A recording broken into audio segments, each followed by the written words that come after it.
Samantala mga idol, libreng makukuha naman ng mga residente sa Binmaley ang certified true copies ng birth, marriage at death certificates sa darating po yan na Lunes, Pebrero 16. Kinakailangan pong nakarehistro sa local civil registry office upang makakuha ng libreng kopya.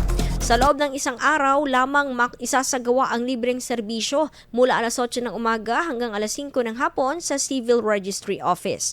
Dahil dito inabisuhan ng mga otoridad ng mamamayan na samantalin ng pagkakataon na makakuha ng libreng kopya na maaring gamitin sa paaralan, trabaho at ilan pang transaksyon na nangangailangan ng patunay ng pagkakakilanlan.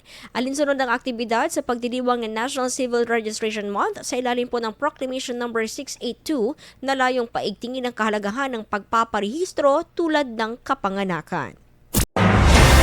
IFM News. IFM News. IFM News.